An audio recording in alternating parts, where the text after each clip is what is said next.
మీరు ఒక మాట గమనించండి, ఒక మనిషి ఈ లోకంలో దేని వెనుకనైతే పరిగెడుతూ ఉంటాడో అది వాడి నుంచి దూరంగా వెళ్తూ ఉంటుంది, లేకపోతే జారిపోతూ ఉంటుంది. ఏదైతే వాడికి అక్కర్లేదో అది వాడికి వెంటాడుతూ ఉంటుంది.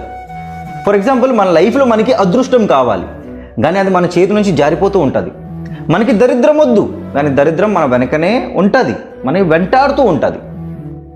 భగవద్గీత చాప్టర్ 9 శ్లోక్ నంబర్ 33లో శ్రీకృష్ణుడు చెప్తున్నారు, ఓ అర్జున, ఒక రాజు కూడా నా భక్తుడే, వాళ్ళకి సేవలు చేసే సేవకుడు కూడా నా భక్తుడే. ఈ కరెంట్ జనరేషన్లో నేను చెప్తే కోటీశ్వరుడైన అంబానీ కూడా నా భక్తుడే, పేద రైతులు కూడా నా భక్తులే.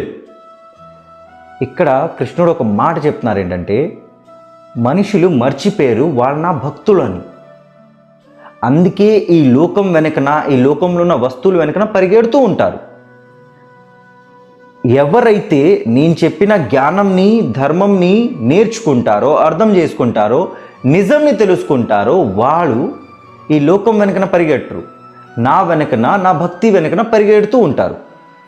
ఇక్కడ కృష్ణుడు మనకి ఏం చెప్పాలనుకుంటున్నారంటే, కొన్ని జన్మాల తర్వాత ఒక మనిషి జన్మం అనేది మనకి దొరుకుతుంది, మనకి దొరికింది కూడా. అలాంటి జన్మంని మనం వేస్ట్ చేయకూడదు. దీన్ని మనం కృష్ణ భక్తిలో పెట్టాలి.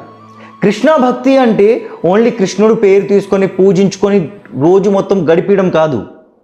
మీ కర్మంని మీరు చేయాలి, ఆ కర్మం లోపల కృష్ణుడిని వెతకాలి. మీరు ఏదైతే పని చేస్తున్నారో ఆ పనిని చేయాలి, కానీ ఆ పనిలో లక్ష్యం కృష్ణుడిని పెట్టుకోవాలి.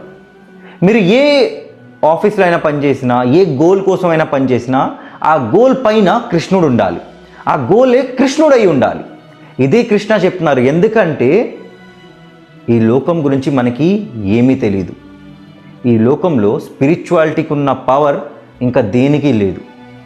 నేను చూశాను, మీరు కూడా చూడడానికి ట్రై చేయండి.